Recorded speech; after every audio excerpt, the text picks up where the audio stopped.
ममज्ञानतिमिरान्धस्य ज्ञानाञ्जनशलाकया चक्षुरुन्मीलितं येन तस्मै श्रीगुरवे नमः। नमो विष्णुपादाय कृष्णदृष्टाय भूतले श्रीमते भक्तिवेदान्तस्वामिनिति नामिने। नमस्ते सरस्वती देवे गौरवाणि विचारिणे निर्विशेषशून्यवादि पाश्चात्यदेशतारिणे। जय श्री कृष्ण चैतन्य प्रभु नित्यानंद श्री अद्वैत गदाधर श्रीवासदि गौर भक्तवृंद। हरे कृष्णा कृष्ण कृष्णा हरे हरे, हरे Ram Ram Ram Hare Hare.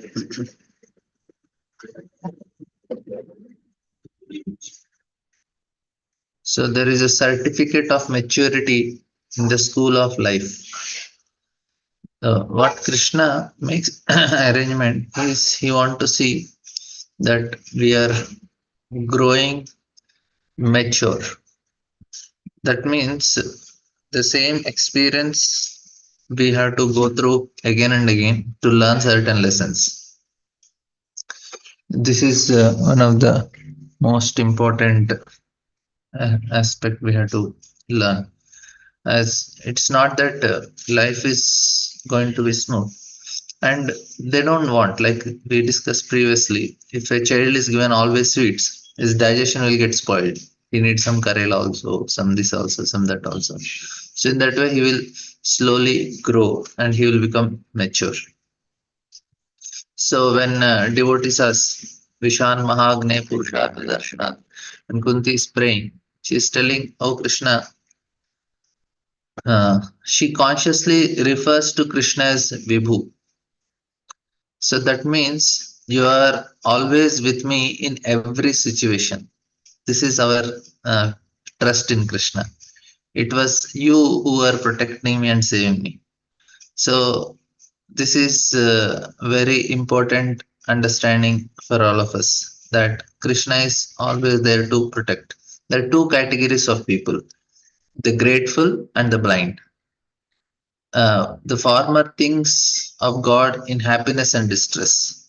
Gratitude lives in their heart and gradually turns into love. They try all the events in their, they treat all the events in their life as occasions to remember Krishna. And whereas uh, the people who are blind, they are blinded by their happiness and distress. In victory also, in they ascribe all the merits to themselves, and in defeat actually they curse their fate and sometimes God also. And pride is what is there in their heart, and also it turns into envy eventually. So it is said that a proud person can never be grateful, just as a grateful person can never be proud. So the destiny of a grateful person is always full of great meaning. Like this, we can learn a proud person's fate is always a tale of an idiot, full of sound and fury. So the point is, both categories undergo training at the same school of life, and their teacher is one, that is Krishna only. But however, some agree to become his disciples, and others are confided, they don't want. So Krishna gives two promises. Now, it does not mean that Krishna is biased, that he is favoring some and dislikes some. No, he is teacher for both the groups. And most importantly, uses the example to teach, and he uses actually his own devotees as an example to teach a third party. So we will, the same situations, one is ingratitude and pride, and others with gratitude and humility. So when there was this is a very good example, when the fight between Bhima and Duryodhana was over, and then survivor warriors, the Pandavas, they began to celebrate. There was drums and all, and Krishna cooled down everyone, and then they went. Then he said to Duryodhana, yes, Duryodhana is defeated. He know, uh, he has no shame. He was foolish, he was stubborn, he was greedy. Now this scoundrel is repenting his fruits of his crimes. and yet he is a king. Therefore, we should not mock at him, and let us leave him in his consciousness. He does not deserve to be thrown upon. And he said, Fortune has smiled upon him. This princess and all his people are destroyed. Now, nothing more. Now, here you hear Duryodhana, he was indignation. He says, actually, he raises his hand and elbow and he glares at Krishna and says, Are, how dare you call it luck? O son of uh, the slaves of Kamsa, he calls. He says, Do you think I did not see that you prompted Bhima to strike below my waist? Do you think I do not know that it was you who taught Pandavas how to kill Bhishma, Karna, and Drona, Purushrava? If it is not for you, my enemies would never have been able to defeat me. And then Duryodhana collapses. Then Krishna looks at him and with compassion says, O son of Gandhari, you and your brothers were killed because of your own atrocities. Have you forgotten, O fool, how I asked you to return the kingdom to Pandavas? Out of greed only you refused. You should have been killed at that moment you insulted innocent Draupadi and you tried to undress her. And you are not remembering what I promised her. He said to Krishna says, I promised her the Himalayas may crumble into sand.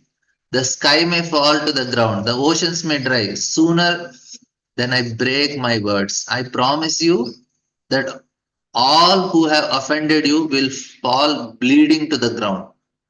And Duryodhana, you deserve your end. So this is what Krishna does. He becomes angry. You have nothing to do with this. Krishna, I have nothing to do with it. You are doing it. And listening, then Duryodhana says that you can say what you like, Krishna. I have lived a glorious life. I studied Vedas. I gave donations. I performed sacrifices. Like a father, I took care of my subjects. I, I was a good king. I ruled a vast kingdom that stretched from sea to sea. I stepped on the heads of my adversities, and friends loved me, enemies hated me, great kings honored me, great warriors bowed before me, and no one could defeat me in fair fight. I have lived a happy life, and now the heavens await me. And is there anyone on earth is more fortunate than me? So when Duryodhana made this statement, from the heaven Gandharvas and Apsaras, they showered flowers, and the audience around they applauded the feet of the heroes. But Krishna cannot be fooled. So this is important. He can fool the devatas, but Krishna cannot be fooled by such boasting. He knows the words come from an splitful heart. So he says, because they living Duryodhana is tortured death, the Pandavas went back to Krishna in a camp.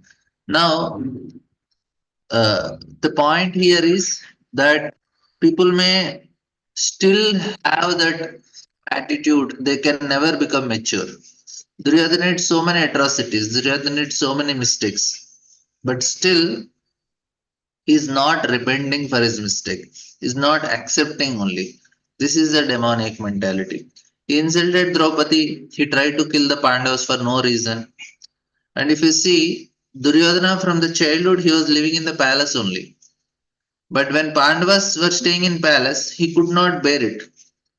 And he was always so much unhappy. And Dhritarashtra tells him, Are Duryodhana, why are you so unhappy? You have your kingdom, you have your palace, you have your so many women are there, all your brothers love you, you have nice friends. Why can't you be happy? He says, No, Pandavas are flourishing, I cannot be happy. So this is the problem with these personalities. But whereas a devotee, he always understands. Like uh, when the battle was over, when they went to the camp back after this, Krishna tells Arjuna, You get down from the chariot along with this Gandiva and quivers. And Arjuna was puzzled. He thought, okay, Krishna made one more.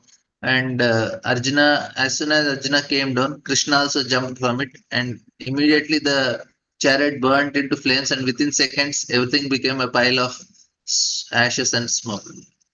And Arjuna asked, "What happened?" Oh, Krishna. This is our 18 days. The chariot was targeted by enemies. Arrows charged with such powerful mantras. It already destroyed long back. But because of my presence, nothing happened.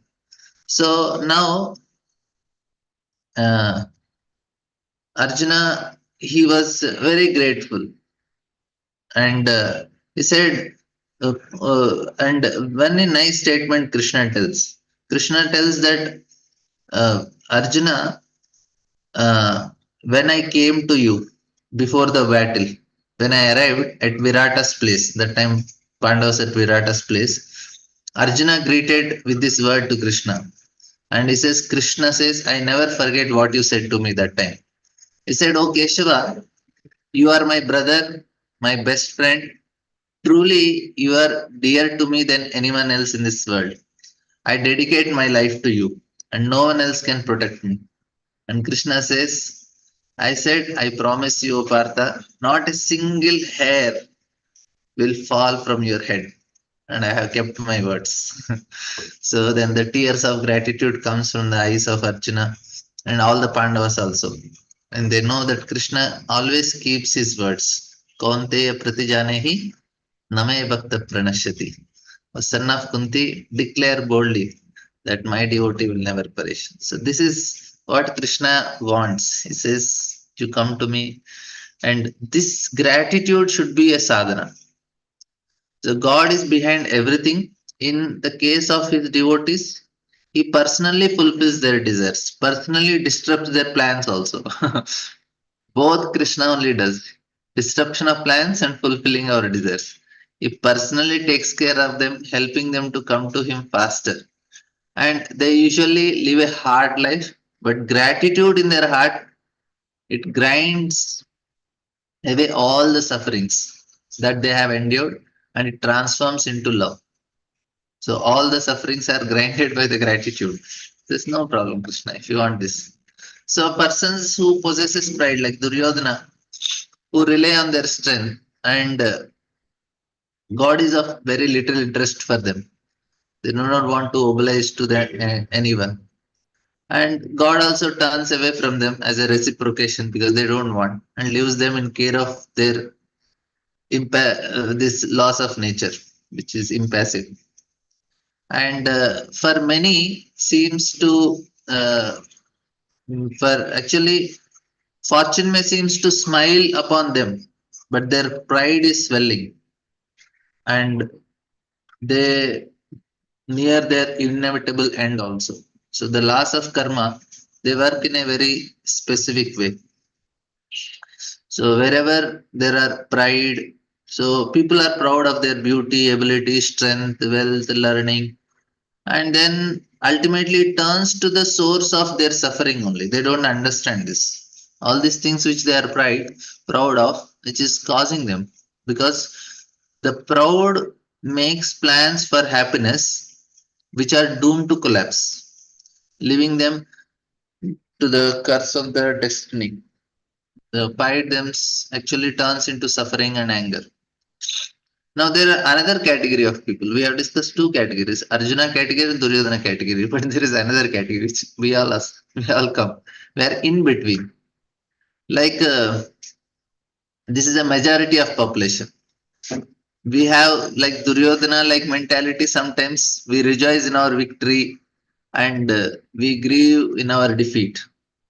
But uh, and like him, sometimes people brag of their accomplishment in public, while inside there is accumulation of poison and resentment against others, against life, against God. And sometimes the heart cherishes with hope of happiness in this world. And it sometimes they find it difficult how we could be happy without nothing else but Krishna. So this last word is also. So sometimes we have this thing that I think I need Krishna, I cannot be happy. But other side is also pulling, Duryodhana's side. So, what distinguishes us from Duryodhana is we are wise enough to see that there is no point in fighting with Krishna. This is the difference. Duryodhana fighting with Krishna till the end. But we know this. No, no, no, it's not a point. I cannot fight with Krishna. We are willing to bow down our head before him, and we are resembling the Pandavas and Queen Kinti at that time, and all the devotees. So now what we are supposed to do with our hearts, which is torn apart, unable to find peace in anything. So how can we fill with gratitude? So that's why gratitude is a sadhana. So we need to fill with gratitude towards Krishna and appreciate his participation in our life and fate, especially because he is unlikely to come to us and tell us how he has cured us and how he treated us. He does not going to tell, but we have to know it. So the only thing we can do is to make gratitude our sadhana, chanting the God's name, contemplating the beauty of Krishna, trying to comprehend how His mercy was munificent, how it is manifested in our life, even in the worst adversities of our life also. So this is the sadhana. This we have to practice, and this will sufficiently purify our heart. And we have to follow. That's why Bhagavatam prayers, like here Vidura. So Vidura is a very good example of how he practiced this gratitude whole life. That's why for him, anything happened. Yeah, while he was dying, he understood there is no point in arguing and fighting with Lord Ram. He was enlightened. At least he could come to his senses. Duryodhana did not come. Vali understood because Lord Ram says, Vali says, Arey, how can you kill? You could have directly come and fight. And he says, Arey, I am a king, so animals I can hunt. And if you say you are animal, then I can hunt you. If Vali said, if you are, how can you kill? And he says, I took the wife of my brother, but in animal kingdom there is no rule. If animal kingdom, I am animal, I am a monkey. For me, there is no rule that wife's brother's wife or this wife. I can have anybody. Then Lord Ram says, if you say you are animal, then I can kill an animal by hiding also, because I am a kshatriya, I can hunt. But if you are saying you will follow the rules of a human, then I can punish you because you have kidnapped, you have forcefully taken the brother's wife. So if you apply the rules of humans, then also I am right. You apply the rules of animal, then also I am right. So in that way, Vali, he gets enlightened. He said, yes, I agree. So that is the point. So Krishna, he is the teacher for whole world. So he teaches and he makes us go through all these things, and he want to learn this lesson of gratitude. And that's what makes us different. And we have to develop this slowly. And here, Vidura, he is in this category, such a grateful person. And then now he is asking about what is the situation of all these personalities. And all of them left, but still he has that love. And we become more and more mature, and that's what Krishna wants. The most mature person are in the spiritual world. Any situation, they're always happy. So what is important is not where we are staying. See, our relation, Prabhupada says that our relation with Krishna is always there. Only thing is our consciousness is blocking it. If we can clear our consciousness, it's not that we are already connected to Krishna. There is no point that we have to again establish, because Jivera Swarup Hoy, Krishna, we are already connected to Krishna. But our consciousness is blocking that connection. We just have to clean that consciousness, then we can see Krishna. I can never be separate from Krishna. It is not possible only. I'm already connected. We already have relationship. Only thing is the cloud of that consciousness of false ego, and because of which I am getting this material body and all. This is the blockage. So when we start developing that gratitude, the consciousness is the heart is getting more and more cleansed. And Cheto Darpan Marjanam. Then the mirror is clean, we can see the reflection properly. That is the example. And so the consciousness is getting blocked. So this is very happy to hear. We are already connected to Krishna. So no need to be panicked. Array, I'm away from Krishna. No, we are already with Krishna. Only thing we just have to clear that misunderstanding. We have to remove that consciousness cover, right? Any questions on this topic? Good, you all understood. Thank you. So we'll go further uh, from the purpose for a few minutes. Maybe today and tomorrow we can complete this chapter. Now he listed all the people from Dwaraka. Now he's asking from Hastinapur. And Vidra is asking Uddhava about the people in Hastinapur. Now he completed Dwarka list. Now he's asking, please tell me whether the unconquerable Bhima, who is like a cobra, has released his long cherished anger upon the sinners. The field of battle could not tolerate even the wonderful playing of his club when he stepped on the path. Actually, it is so difficult to see one person getting killed. Live sometimes they will put in some status some person is getting killed. Of course, in movies that is different, but in really, if person is chopped his head and it's so horrifying to see.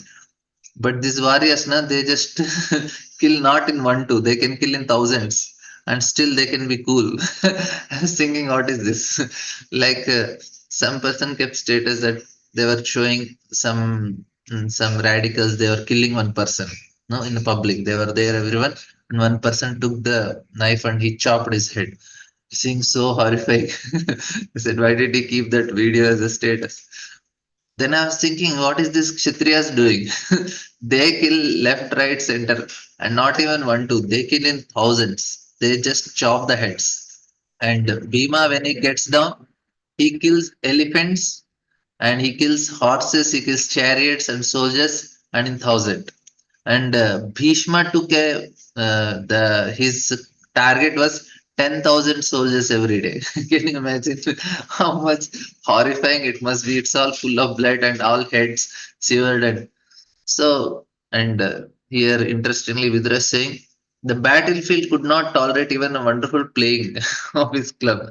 Is only Kshatriyas, for them, they can feel it's like a plague. It's so ghastly, and we cannot even imagine also. So Vidra knew the strength of Bhima. Wherever Bhima was on the battlefield, his steps on the path and the wonderful playing of his club were unbearable for the enemy. Powerful Bhima did not take steps against the sons of Dhritarashtra for a long time. Vidra's inquiry was whether he had yet released his anger, which was like that of a suffering cobra. When a cobra releases his venom after long cherished anger, his victim cannot survive. This is actually cobra compared to other snakes. Na, it is more conscious, a very dangerous snake. Because it is conscious, na, it knows how to act. Like one of my friend, he catches snakes. So he said he catches snakes and he throws at different places. Sometimes it was near our temples.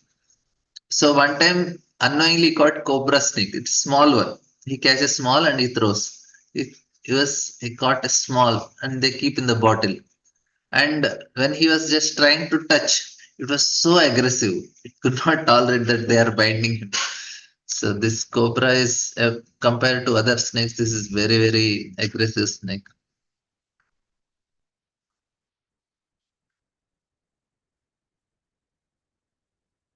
I don't know. What does this poison of snake do in the body? Means it blocks the heartbeat. I don't know about snakes poison much. I heard the same thing what you are writing. It blocks, but maybe doctors knows much better how the poison work. I also heard the same thing blocks, but I don't know how it blocks. Then he's asking, please tell me whether Rachna, whose bow bears the name Gandiva and who is always famous among the chariot warriors for vanquishing his enemies, is doing well. Even satisfied Lord Shiva by covering him with arrows when Shiva came as an unidentified pair false hunter. So here only Pandavas survived, remaining everybody finished. So this is about Archana. Then he is asking about the twin brothers. Also, who are protected by their brothers doing well, just as the eye is always protected by the leaves, the twins are protected by the sons of Partha. Whose who snatched back their rightful kingdom from the hands of their enemy Duryodhana, just as Garuda snatched nectar from the mouth of Indra, the thunderbolt carrier. So this is Garuda story. The first part of Mahabharata, if somebody is interested, they can read. It's a very interesting story of Garuda. I don't want to. Yeah, Prabhupada is writing a little bit on that. But Garuda's story is very interesting story. Indra, the king of heaven, carries a thunderbolt in his hand, is very strong. Yet Garuda, the carrier of Lord Vishnu, was able to snatch. So they keep a very, very mechanical system through which Garuda enters. It's like a original. Then from there only all the movies they copy. But if you see how Garuda enters into, there is a one big mechanical, and Garuda swiftly goes inside, brings it, and then Indra says, "Okay, let us be friends." On friendship basis, Garuda agrees. He says, "Okay." Garuda says, I'll give this nectar to the snakes and you, by trick, you take from them. So, in that way, the nectar is protected. Otherwise, Garuda, to free his mother, he takes from the demigods the nectar. Similarly, Duryodhana was as strong as king of heaven, and still the sons of Partha, the Pandavas, were able to snatch away their kingdom from Duryodhana. Both Garuda and Parthas are pet devotees of the Lord, and thus it was possible for them to face strong enemies. Vidura's inquiry was about the youngest brother of the Pandavas, namely Nakula and Sahadeva. These twin brothers were sons of Madri, the stepmother of other Pandavas. But although they were stepbrothers, both Kunti took charge of them after departure of Madri with her husband Maharaj Pandu. Nakula and Sahadeva were as good as the other three Pandavas, Yudhishthir, Bhima and Arjuna. The five brothers are known in the world as regular brothers. The three elder brothers took care of younger brothers just as the eyelids take care of eyes. Vidura was anxious to know whether, after winning back their own kingdom from the hands of Duryodhana, the younger brothers were still living happily under the care of elder brothers. O Lord, is Pritha still living? Pritha is Kunti Maharani. She lived only for the sake of her fatherless children. Otherwise, it was impossible for her to live without King Pandu, who was the greatest commander and who alone conquered four directions simply with the help of second bow. So this is a nice purport. A faithful wife cannot live without her husband. The husband and therefore all widows used to voluntarily embrace the burning fire which consumed the dead husband.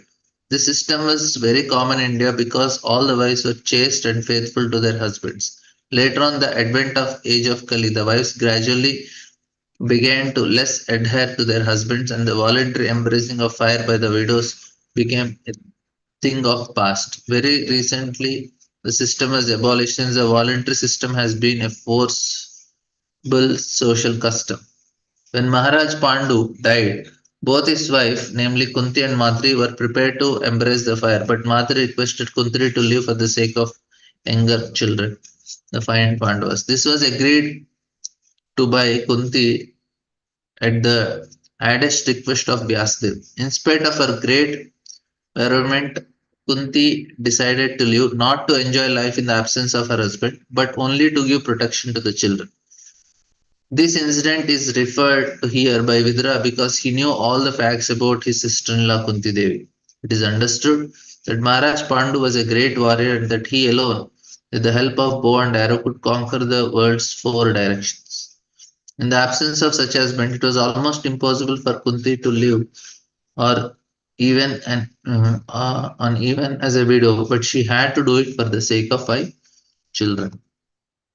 Then he says, "O gentle one, I simply lament for him." Now he's talking about his brother Dhritarashtra, who rebelled against his brother after the latter's death. By Dhritarashtra, I was driven out of my own house, although I am his sincere well-wisher, because he accepted the line of action adopted by his own sons. So, because of attachment, the Dhritarashtra lost to Vidura in one way. It is not Vidura's loss, it is Dhritarashtra's loss. Vidura did not ask about the welfare of his elder brother because there is no chance of his well-being. Such a nice point, Professor. There is no chance only Dhritarashtra can be well. Only news of his gliding down to hell. Vidura was a sincere well-wisher of Duryodhana's, and had a thought about him in corner of his heart. Vidura lamented that Dhritarashtra could rebel against the sons of his dead brother Pandu and that he could drive him out of his own house on the dictation of Dhritarashtra's crooked sons. In spite of these actions, Vidura never became an enemy of Dhritarashtra but continued to be his well-wisher, and at the last stage of Dhritarashtra's life, it was Vidura only who proved to be his real friend. Such is the behavior of Vaishnavas like Vidura. He desires all good even for his enemies. This is a very important thing. We were discussing like how even in spite of going all these things, he's still grateful. So that is the speciality of these personalities. So they are very grateful and they never take anything offensive. They know it's actually Lord's arrangement for them and they are happy for it. So that is the gratitude as sadhana. And he says, I'm not astonished at this. Having traveled all over the world without being seen by others, the activities of personality of Godhead, which is like those of a man in this mortal world, are bewildering to others. But I know of his greatness by his grace, and thus I am happy in all respects. And I think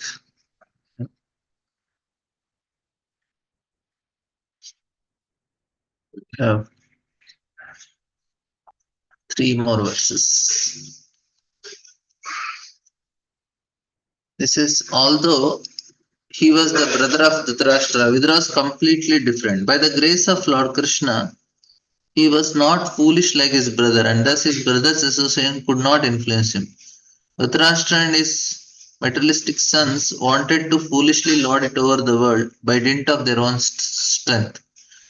The Lord encouraged them in this way, and thus they became more and more bewildered. But Vidura wanted to achieve sincere devotional service of the Lord and therefore became a soul absolutely surrendered by the absolute personality of Godhead. Uh, Here, if you see in the line, absolute surrender, A is small, but absolute personality of Godhead, A is capital because it is Krishna's.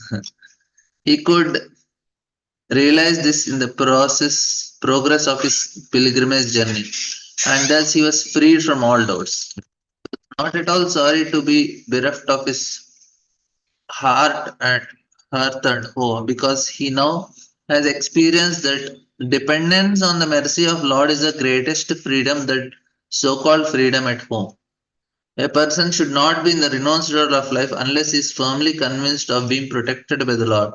This stage of life is explained in Bhagavad Gita as Abhayam Sattva Samshuddhi. Every living entity is factually completely dependent on the mercy of the Lord, but unless one is in the pure state of existence, he cannot be established in this position.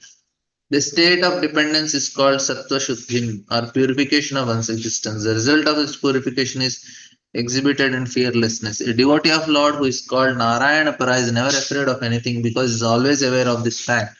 The Lord protects in all circumstances. With this conviction, Vidura traveled alone and he was able to see or recognize by any friend or foe. Thus, he enjoyed freedom of life without obligation to the many duties of the world. This is a very nice purpose. Maybe tomorrow we'll discuss more elaborately. This is very nice that we have to meditate on these points which Prabhupada is making here. Very nice. When Lord Krishna was personally present in the mortal world in his eternal blissful form of Shamsundar, those who are not pure devotees of Lord could not recognize him or know his glorious. Avajananti Mamudha Manashim Tanamashritam. He is always bewildered by the non-devotees, but is always seen by the devotees by dint of their pure devotional service. So this is we'll take one more when tomorrow. This is big. So tomorrow we'll discuss on this. Is a very nice purport. Some points we'll try to add. Thank you all very much. Srimad